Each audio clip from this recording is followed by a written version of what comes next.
How are you? I'm great, and how are you? I'm terrific, and you know something, I so appreciate you coming in because I know what your schedule's been like lately. You did breakfast television this morning. You were up at 5 o'clock, but so we really appreciate you coming in.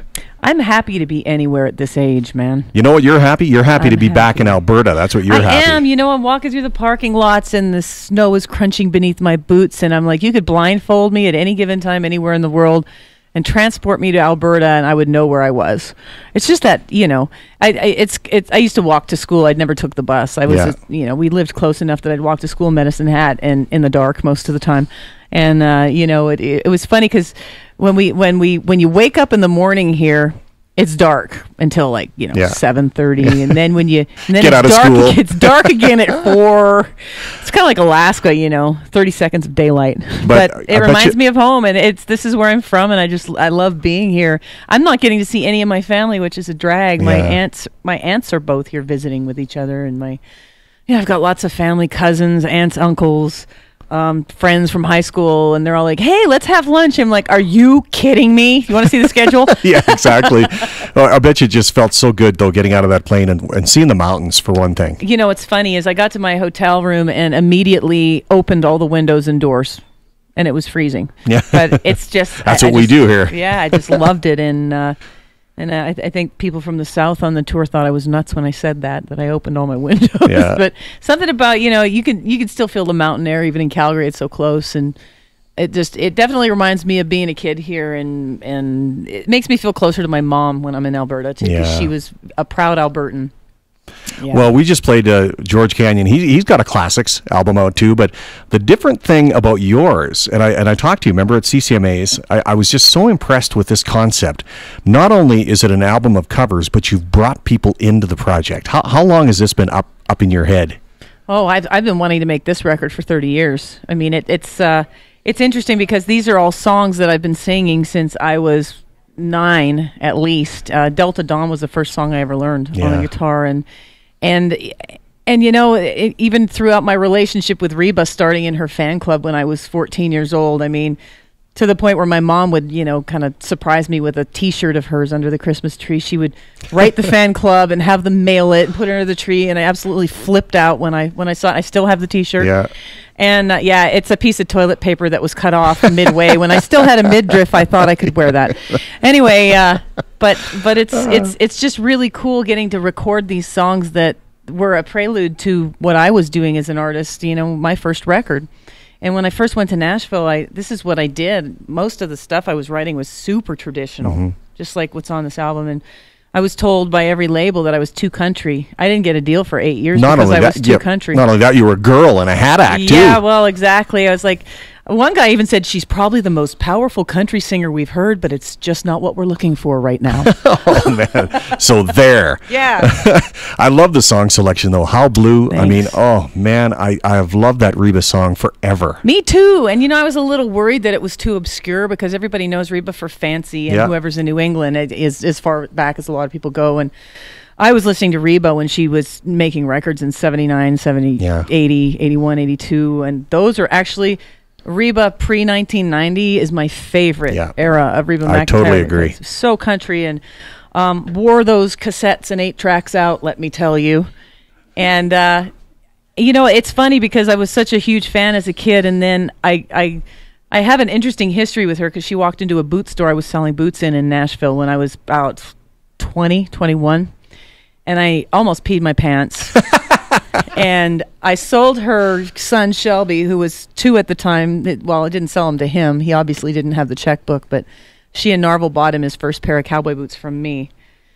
And I could hardly talk. Wow. I could hardly talk, but I managed to eke out, you've been such a huge influence on me, and I just can't believe that, you know, and then I vowed the next time I saw Reba, it was going to be on a peer level, and I was going to be an artist recording, and she would know me other than a sales girl, and that was the next time I saw her. I was on tour with her and Brooks and Dunn in '98, and then I toured with her again with Brad Paisley. God, how did you keep your brains from not leaking out of your ears? I don't know.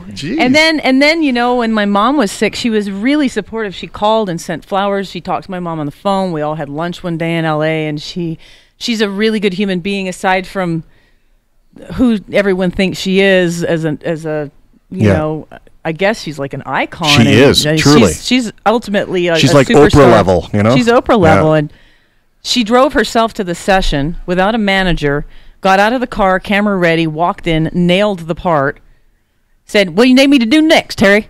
I'm here to work. She's 5 minutes late for the session. She leaves me this message. She goes, "Terry, it's Reba. I'm stuck on Granny White Pike, and I cannot for the life of me figure out why this traffic is not moving." That is really good. I like that. That's really good. We got a studio audience here, and you're just delighting them. But it's true. And then she goes, "I'm warming up in the car. See you in a minute." Warming up in the car. Oh, she is, like, isn't she? She's just one of the good ones. Reba's calling me to let me know she's 5 minutes late. I mean, just sit and think about that for a minute, and doesn't show up with anybody. I mean, thank God she can drive. Isn't that why we love this? Isn't that why we love this business, Terry? I mean, isn't it?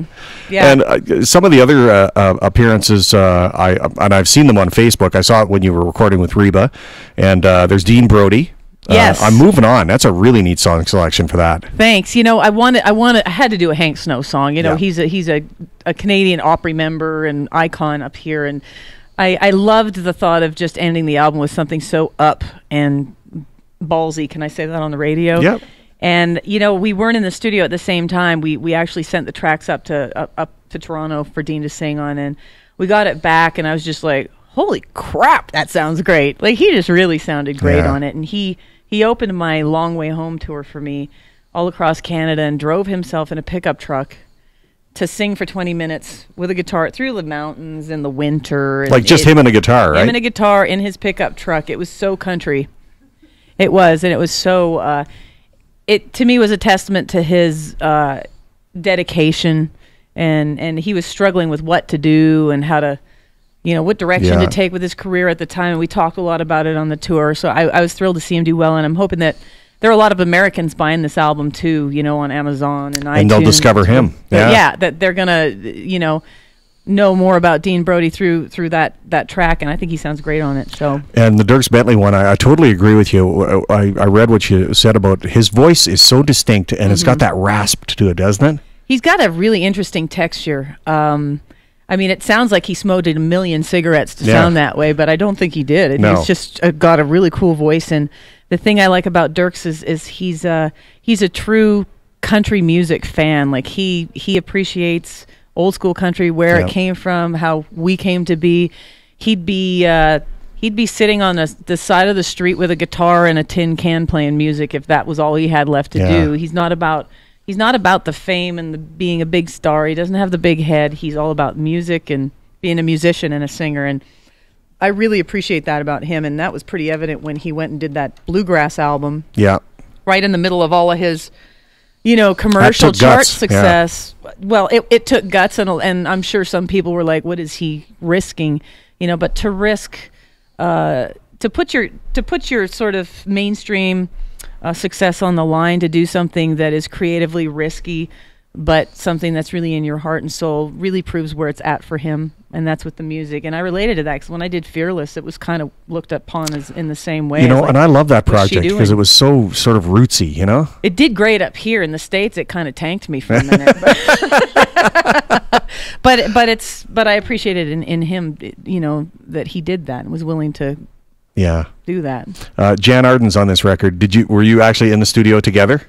We weren't. She cut her vocal. Well, she did it in Calgary. She cut that vocal. I would have loved to have been a fly on the wall. I would have too, but you know, we were under a deadline, and that's the I know, she's so shy and demure and such a wallflower. You follow her on Twitter? She's insane. Yeah, I know. I was tweeting with her the other day, and I couldn't keep up. I just stopped. I know, the sheer volume. I think I'm hilarious until I get around her.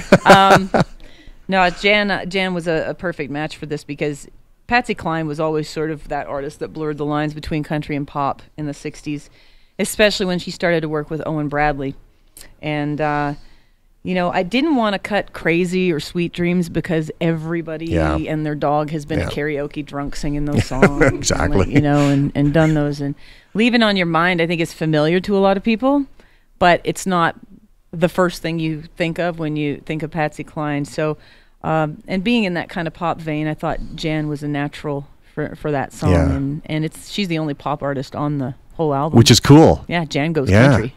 Well, I mean, look at country these days, right? Yeah. You know, it's so wide. Yeah, I like that the track is very different from everything else that you hear on the album. It's got a bit of a jazzy, smoky piano bar feeling to Yeah. it. Speaking of which, tell me about Tanya Tucker. Nice segue, Smoky right? bar.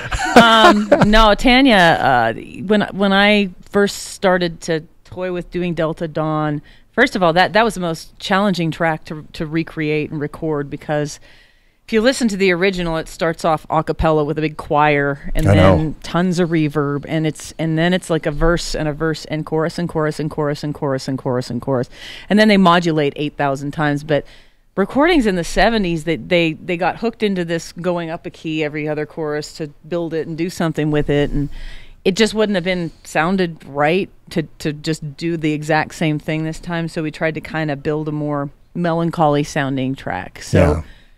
The lyric is very dark. It's about a woman with mental illness, basically, which was sort of more taboo, and people weren't as educated about that as they are now. And Tanya Tucker's 13, singing about this woman who's basically off her medication or something, and and she's just hallucinating and all kinds of stuff. And I thought it was a pretty heavy subject for a kid that age to sing.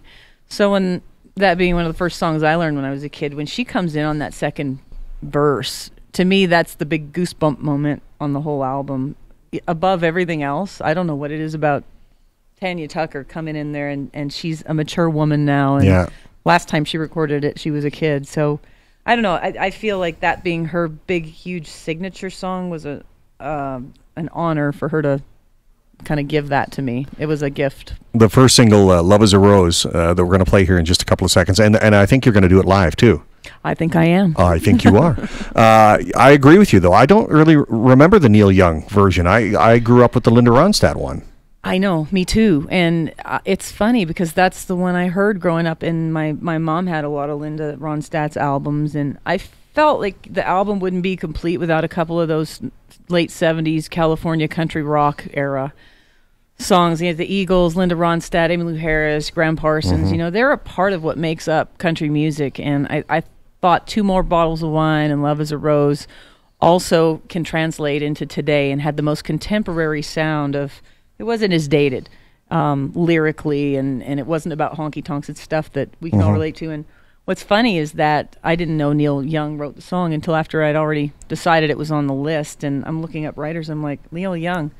First thing I thought was, wow, it's CanCon, which nobody in here will understand with me. But I thought that was it was really interesting. But I didn't cut it because of that. That was just like a little prize in the Cracker Jack box. He was just here at the Saddle Dome and really got really good reviews. To put on a really good show. That's great.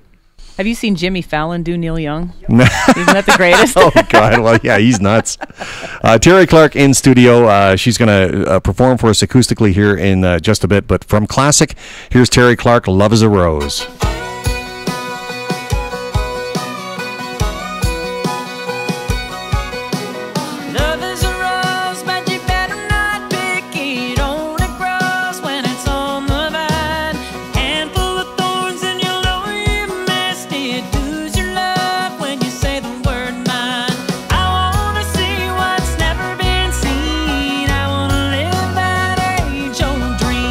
Come on, boy, let's go together. We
There's Terri Clark and Love is a Rose. Terri Clark in studio right now, and she's going to do a couple of songs. I think a couple of songs. Let me put this up. Okay, talk to me. Hi there.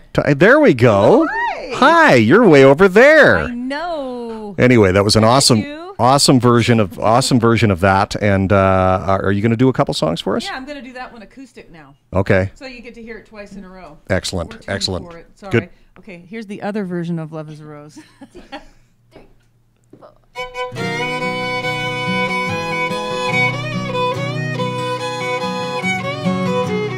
Love is a rose, but you better not pick it. Only grows when it's on the vine.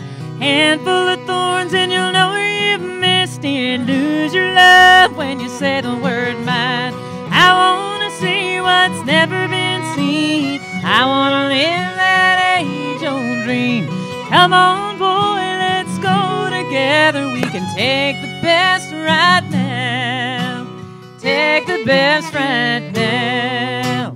Love is a rose, but you better not pick it. Only grows when it's on the vine. Handful of thorns and you'll know you've missed it. Lose your love when you say the word mine.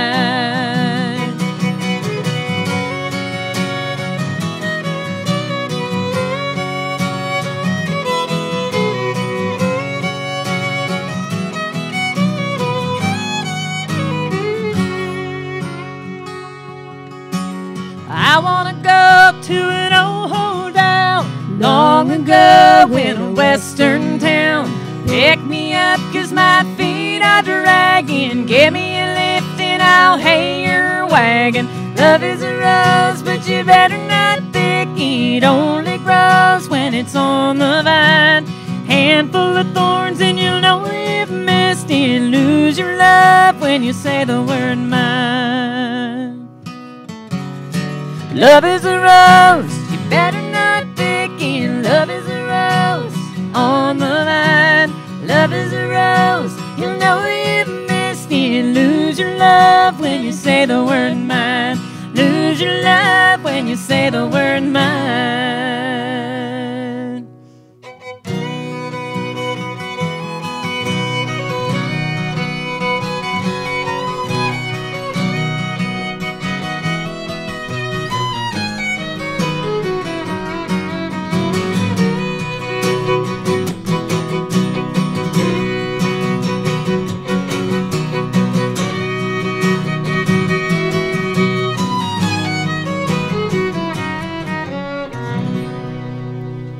Yeah. All right. Thank you. We've got our studio audience too. Some lucky listeners that get to witness this. You know something, Terri? Yes, sir. We haven't broke anything. You notice that? We haven't broken anything. We haven't broken anything. Well, I mean, this is one of the first times we've done this in these new studios. We've only been in them for a couple of weeks, so I'm known to break things. Yeah, so you might want to. I didn't mean that. Keep me out of the way. Anyway, there's a number of people here that are videotaping this, and you know it's a changed world, isn't it? You know, we talked about Twitter and Facebook. I know, it's like everything is live TV, and it's always freaked me out. So I just walk around in a state of fright. Isn't that the truth? It's true. I hate live TV. It freaks me out. This week I had to psych myself into it because there's so much live morning TV. I've just like CCMAs freak me out. You should have seen when I was on the CMAs in Nashville. It was like I needed therapy for months before I did that. I've just had to kind of wrap my head around it and just pretend I'm in my bathroom. Yeah, cowboy hat on. It happens all the time. That would make for good social media right there. Yeah, right. That's right. Yeah. Well, yeah. I actually had. Speaking of bathroom, I had somebody in the States actually, because in the States they, I'm sort of more independent and do these other things in the States, and so they think I've dropped off the face of the earth down there. But some guy walks up to me and he goes, "You still singing?" Oh, jeez. Yeah. I mean, outside of your house? Thanks a lot, bub. No, just in the bathroom. You going to do one more song for us? Yeah, I am. Excellent. Well, it's a little early to be singing about drinking, but we are in Canada, so not really. Yeah. Because we got real beer up here. Yeah. We were just at the Big Rock Brewery earlier and doing some interviews, and they were giving me beer at like noon, and I'm like, yep, we're back in Alberta. I didn't drink it. They were giving me the beer to take with me, which I can't because I'm flying to Vancouver. Anyway, I'm really talking a lot. So that's because you're wired. This is a song that Emmylou Harris had out that actually Delbert McClinton wrote. This was a hit for her in the 70s. And this is when I was talking in the interview about some of the songs from the California country rock movement of the 70s, which some people in here who are my age will remember. This is one of those songs. And I used to do this song in my show when I opened for George Strait in 1996. And people always liked it. The other song I did was Poor Pitiful Me before I recorded it. Wow. So I seem to have a string of luck with songs I recorded that I did in shows during that era, because the only song that people recognized was Better Things to Do, and I did that twice, so, in the show. All right, here we go.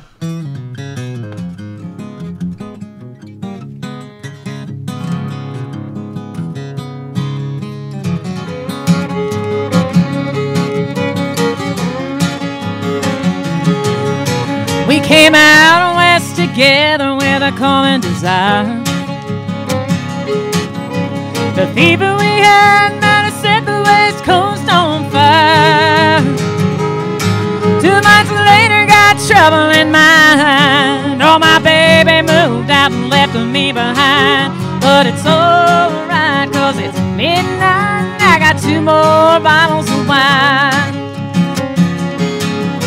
The way he left sure turned my head around. Seems like overnight he just up and put me down. Ain't gonna let it bother me today. I've been working and I'm too tired anyway. But it's alright, 'cause it's midnight. I got 2 more bottles of wine. I'm 1,600 miles from the people I know. I've been doing all I can, but opportunity sure comes slow. Well, I'd be in the sun all day, but I've been sweeping out a warehouse in West LA. But it's alright, 'cause it's midnight. I got 2 more bottles of wine.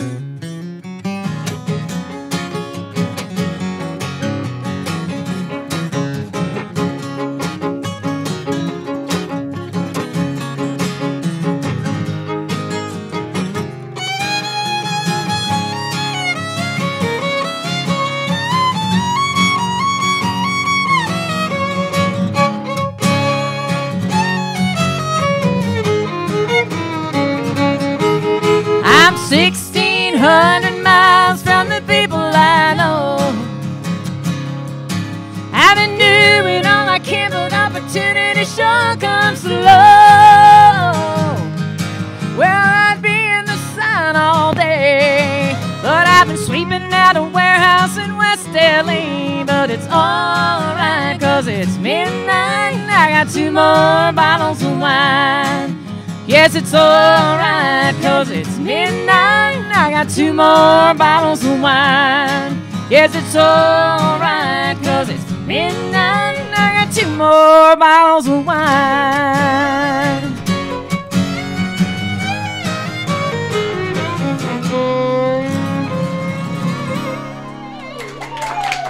All right, there's Terri Clark from her new CD, Classic. Thank you very much. We sure appreciate you coming in and spending time with us. You're off to Vancouver next? Yes, I am. Do you still have a place there? No, I Oh, sold okay. that quite a while ago and migrated farther east, and I'll probably end up at Calgary and Yellowknife and wherever else by the time my life's over. I move around. So it's still it's still a bit of a homecoming though, right? Oh, totally. I mean, this is where I grew up, so it's a little harder to get to. Listen, thank you so much for coming in, okay? Thanks for having me. I appreciate it. Thanks, you guys, for coming today. You're listening to today's Country 105. The spirit of an old-fashioned Christmas lives at Heritage Park. Weekends from November 24th to December 23rd, experience the wonder and charm of Once Upon a Christmas at Heritage Park. Country Club members log on for your chance to win passes. From today's Country 105. It's driving and win time, Jimmy. Ready to rotate some tires? Are you ready to rotate a whole car? Car rotation? Sure. We're giving away a new limited production Chrysler